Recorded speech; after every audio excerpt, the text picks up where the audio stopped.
سلام به شما که دوستتان داریم بی قید و شرط با هر نژاد و قومیت و زبان و طرز تفکر و در هر کجای این کره زیبا که هستید. در این ویدیو میخوام در مورد چای صحبت بکنم و اینکه آیا چای به عنوان یک نوشیدنی روز در همه محیط‌ها و در همه روزها خوردنش مضر هست یا مفید هست، چه ضررهایی داره، چه منافعی داره و ما چقدر مجازیم چای بخوریم. و اینکه آیا چای سبز و چای سفید و چای سیاه اینها با هم فرقی دارن یا نه مثل هم هستن و این همه خواصی که برای چای ها ذکر شده اینها واقعی هست یا در واقع پشتش ممکنه که واقعیت رو به شما نگن. من در این ویدیو میخوام نتیجه تحقیقات خودم عزیزان خدمت شما عرض کنم. تحقیقاتی که سالها خودم روی بیمارانم انجام دادم و از حیث بالینی کسانی که چای خور بودن رو بررسی کردم و یک دوره‌ای وقتی به ما مراجعه کردن برای بیماری‌های مختلف من بهشون ترک چای دادم و یک دوره‌ای چای نخوردن. اتفاقات جالبی در بدنشون میفته وقتی که چای رو کنار میذارن.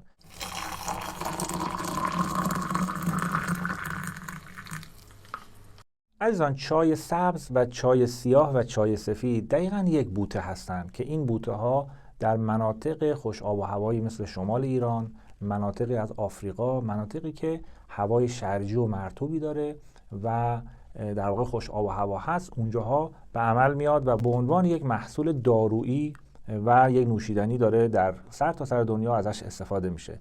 و جالب بدونید که اینها یک گیاه هستن. چای سبز فقط نحوه خشک کردنش فرق میکنه با چای سیاه، یعنی نحوه فراوری و خشک کردنش فرق میکنه. همون گیاه هست، دقیقاً همون برگ ها و همون خواص رو داره.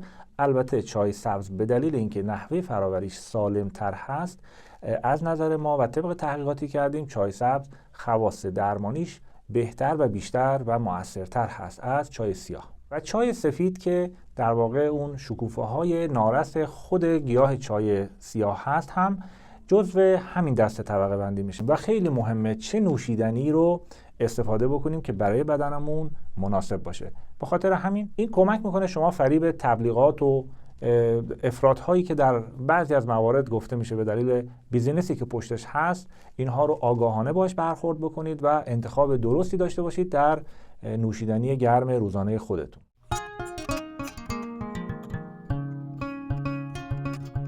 چای مواد آنتی اکسیدانی داره. چای سبز اثرات ضد کلسترولی در بدن ایجاد میکنه و چای برای کسانی که اسهال هستن، من به عنوان یک نسخه دارویی خدمت شما میگم چای رو یک قاشق غذاخوری چای خشک رو با آب میل بکنید، قورت بدید یا اینکه بریزید داخل یه مقداری ماست هم بزنید قورت بدید. اسهال رو بلافاصله بند میاره. این یکی از خواص خوب چای هست و میتونید استفاده بفرمایید. چای اثر ضد عفونی کنندگی داره و میتونه برای شستشوی زخم‌ها، شستشوی چشم حتی استفاده بشه که مرسوم عامه مردم هم ازش استفاده میکنن. گیاه چای و بوته چای یک تصفیه کننده هوا هست و ما بهترین هوا رو در کنار مزارع چای داریم به دلیل اینکه آلودگی هوا رو به خودش جذب میکنه به دلیل فعل و انفعالاتی که برگ‌های چای انجام میده در تبادل با هوا. عزیزان، ما چای سبز، چای سیاه و چای سفید رو به عنوان یک نوشیدنی دارویی قبول داریم و توصیه میکنیم در مواردی استفاده بکنن، حتی گاهی خودمون تجویز میکنیم به افراد، ولی به عنوان یک نوشیدنی که روزانه شما صبح، ظهر، عصر، شب میل بکنید. و من بیمار داشتم اومده به من میگه روزی من 17-18 لیوان چای میخورم، اصلا تمام بدنش رو در واقع پر کرده این چای و این نوشیدنی. این درست نیست. حتی کسانی بودن که میگن ما اصلا چای نمیخوریم، فقط روز صبح یه لیوان، ظهر یه لیوان، شب یه لیوان، یعنی ماهی 90 لیوان چای میخورن و میگن ما اصلا چای نمیخوریم. این افراط و زیاده روی درست نیست در مصرف چایی و برای گیاهان دیگه هم همچنین. ما نوشیدنی های دیگه، دمنوش های دیگه رو هم به این شدت و به این افراط توصیه نمی کنیم و تنوع در مصرف نوشیدنی ها رو توصیه می کنیم به دلیلی که آشنا بشید، بدونید که چای چه موادی داره. من خدمت شما عرض می کنم که چای به عنوان دارو خوبه، نه به عنوان یک نوشیدنی که شما بخواید روزانه هر روز مصرف بکنید. البته در انتهای ویدیو چند تا نوشیدنی خوبم خدمت شما میگم که شما میتونید در شرایط مختلف، در آب و هوای مختلف و بر اساس شرایط جسمی خودتون استفاده بکنید به عنوان نوشیدنی‌های فرح بخش و نوشیدنی‌های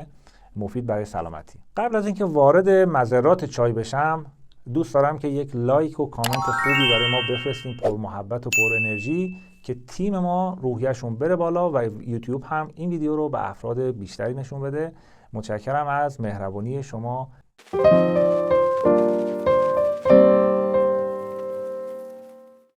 چای یک دارو هست، در بعضی از موارد مجازیم به مصرفش، ولی اگر هر روز کسی چای بخوره، به دلیل داشتن چند تا ماده در چای عوارضی رو در بدن شما ایجاد میکنه. یکی از اون مواد فنول هست، ماده سرطانزاست، و پلیفنول موجود در چای کاملا سرطانزاست. ماده بعدی موجود در چای از آن تانن هست. تانن در واقع در ترکیب با آهن مواد غذایی یه ترکیب سنگین ایجاد میکنه که باعث رسوب آهن و عدم جذب آهن میشه. به خاطر همین چای خوردن بعد از غذا باعث کمخونی میشه. تانن مضر هم هست و باعث میشه که مایعات بدن دفع بشه و غلظت پلاسما افزایش پیدا کنه و پلاسمای خون ما وقتی غلیظ بشه، فعالیت‌های آنزیم‌ها در این پلاسمای غلیظ دچار اختلال میشن. پس چای باعث غلظت خون میشه عزیزان، که خود غلظت خون اثر میذاره روی تمام بدن، باعث میشه که خونرسانی به مغز خوب انجام نمیشه، باعث میشه که دفع سمومات خوب انجام نشه و باعث تیرگی پوست میشه، باعث خواب رفتن دست و پا میشه، باعث میشه که افراد دست و پاشون خیلی وقتا یخ هست چون خون غلیظ به اندامهای انتهایی نمیرسه و سایر عوارضی که در اثر غلظت خون ایجاد میشه. دیدیم دیگه چای خیلی مضر هست. وقتی شما یه لیوان چای میخورید 2 لیوان دفع ادرار خواهید داشت. به خاطر همین عزیزان چای باعث فعالیت بیش از حد سلولهای کلیه و آسیب به کلیه میشه. ماده دیگه‌ای که در چای هست اگزالیک اسید هست که باعث رسوب میکنه و سنگ کلیه ایجاد میکنه و یکی از علتهای شایع سنگهای کلیوی اگزالیکی مصرف زیاد چایی هست و همچنین این اسید اگزالیک یه ماده سمی هست که اختلالات متابولیسمی هم ایجاد میکنه. عارضه بعدی چای تحریک ترشح اسید معده هست و هم خودش اسیدیه هم ترشح اسید معده رو زیاد میکنه. به خاطر همین باعث بروز زخم‌های معده میشه. خیلی ها میگن ما وقتی چای میخوریم معده‌مون دچار مشکل میشه و من به بیمارانم توصیه میکنم برای مشکلات معده حتما اول کاری که میکنید چای رو حذف کنید. به محضی که حذف میکنن اتفاقات جالبی میفته و میگن دردمون کمتر شد. ماده بعدی موجود در چای عزیزان کافئین هست. کافئین مصرف زیادش باعث میشه که LDL رو افزایش میده و خود افزایش LDL باعث آنفاکتوس قلبی و مغزی میشه.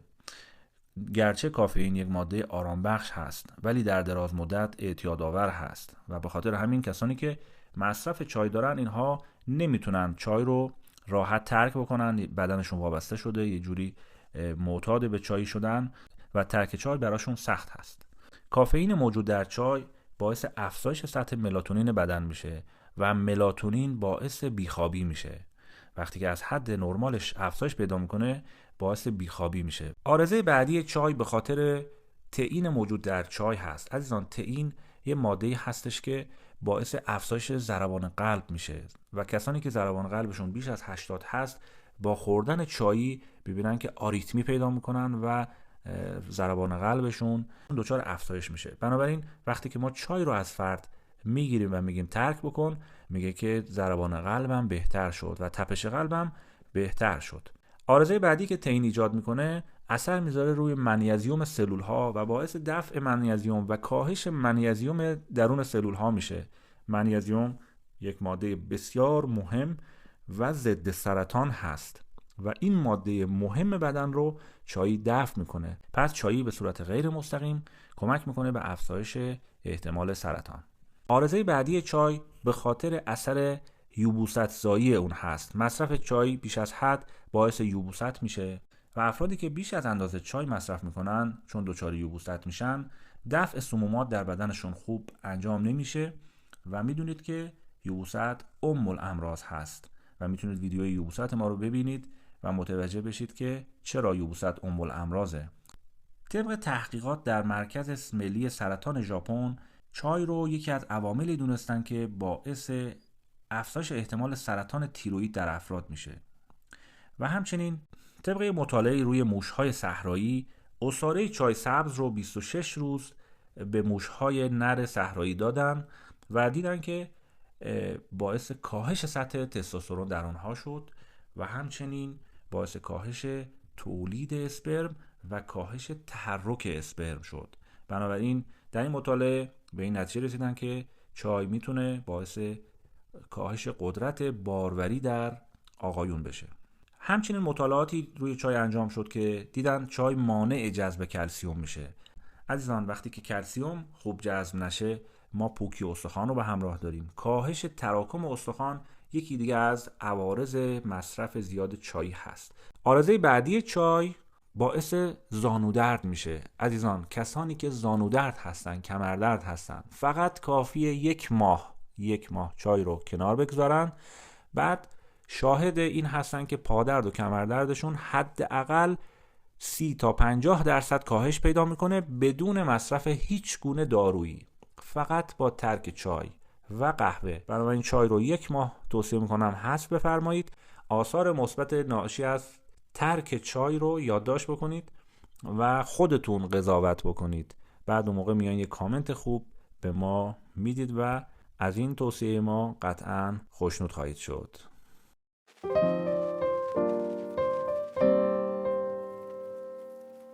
چند تا نوشیدنی خیلی عالی میخوام بهتون بگم که به جای چایی جایگزین بکنید. ضمناً چای رو خواستید بذارید کنار، بعضیا سردرد میشن. چای رو آرام آرام رو شیب ملایم رنگش رو کم بکنید، یعنی هر روز کم رنگتر از دیروز ظرف مدت 10 روز تا 2 هفته چای رو برسونید به آب جوش، یعنی رنگش رو کم بکنید و از نوشیدنی های جایگزین استفاده بکنید. بهترین نوشیدنی، اگه خیلی نوشیدنی خورید، خیلی چای خور هستید، میتونید از چای میوه استفاده بکنید، از چای سیب استفاده بکنید و چای به. اینها میوه هستن و شما میتونید، دستورش رو من خدمت شما میگم، اینجوری آمادهش بکنید و استفاده بکنید.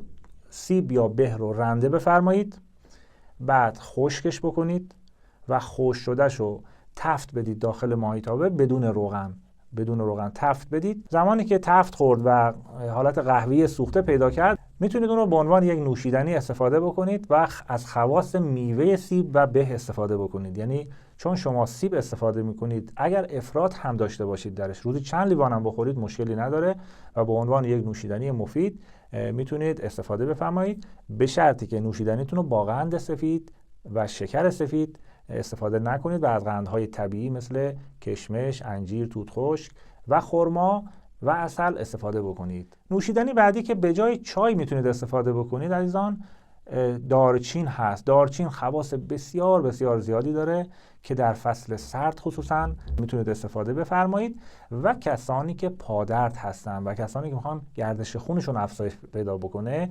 دارچین یک گیاه بسیار مناسبی هست. خواص زیادی داره، دمنوش‌های متنوعی هست. من چند تا رو خدمت شما میگم. میتونید دارچین رو با چای ترش استفاده بکنید که این ترکیب برای چربی خون بالا خیلی خوبه. کسانی که چربی خون دارن چربیشون میاد پایین.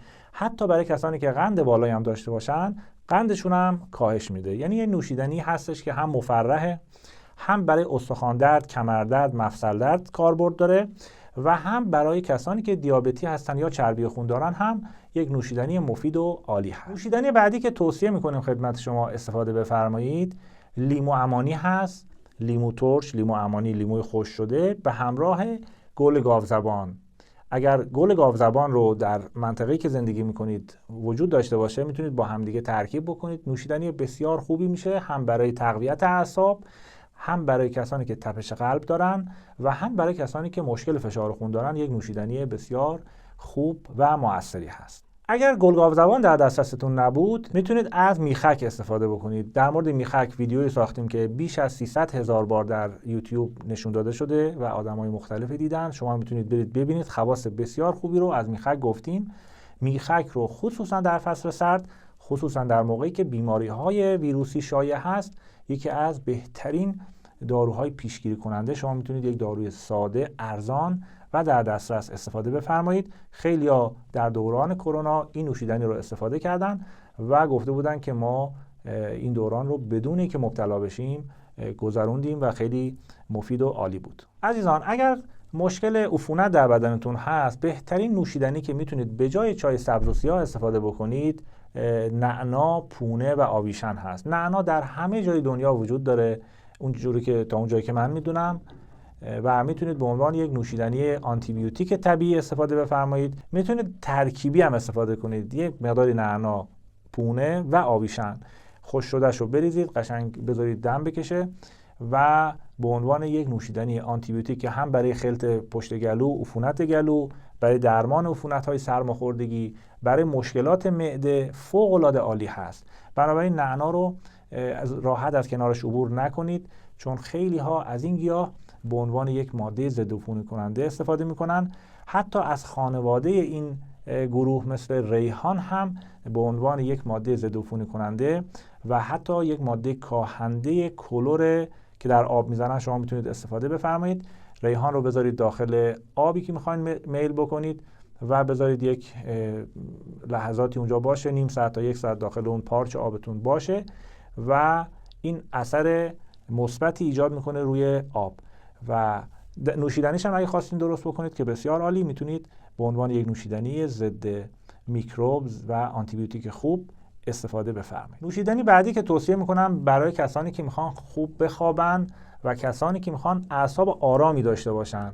الان تو شرایطی زندگی میکنیم که خانواده ها حتما نیاز دارن به نوشیدنی های آرام بخش، چون بدون تعارف زندگیمون پر استرسه، محیطامون پر استرس و تنشه، خصوصا در ترافیک ها، در زندگی های شهری. این نوشیدنی مفید برای اعصاب بهار نارنج هست و بیدمشک هست و اسطقدوس هست، بهلیمو و رزماری. میتونید اینها رو با هم ترکیب بکنید، میتونید جدا جدا استفاده بکنید. این ترکیب خیلی خوبیه برای اعصاب، خیلی خوبه، آرام بخشه، میتونید در عصر و سر شب استفاده بکنید. برای خواب خوب هم یک نوشیدنی فوق العاده هست، میتونید جایگزین مناسب باشه برای چای. بنابراین توصیه‌مون اینه عزیزان، به جای چای شما از این مواد استفاده بکنید و ما شاهد این هستیم که چای سیاه رو مردم در عروسی استفاده میکنن، در عزا استفاده میکنن، سر کار، محیط خونه، همه فضاهای ما پر شده از چای، خصوصا در ایرانی ها، خصوصا در کشورهای حاشیه خلیج. اگر زعفران در دسترستون هست، یکی از بهترین نوشیدنی ها زعفران، خصوصا برای افراد بالای 50 سال، به خاطر اینکه زعفران عزیزان مفرحه، زعفران شادی آوره، نشاط آوره و باعث رقیق کردن خون میشه، یعنی نقش آسپرین رو داره برای بدن و یک رقیق کننده خون هست و ما بعد از 50 سالگی که دچار غلظت خون میشیم نیاز داریم به نوشیدنی هایی که اثر بذاره روی بدن ما و خون ما رو رقیق کنه. عزیزان، امیدوارم بعد از دیدن این ویدیو تصمیم جدی بگیرید در مورد چای و چای رو فقط در شرایطی که نیاز داشتید بهش استفاده بکنید و به عنوان دارو، نه به عنوان یک نوشیدنی روزانه، و بتونید از این نوشیدنی هایی که گفتیم استفاده بفرمایید. موفق و پیروز و سالم باشید. خدا نگهدار.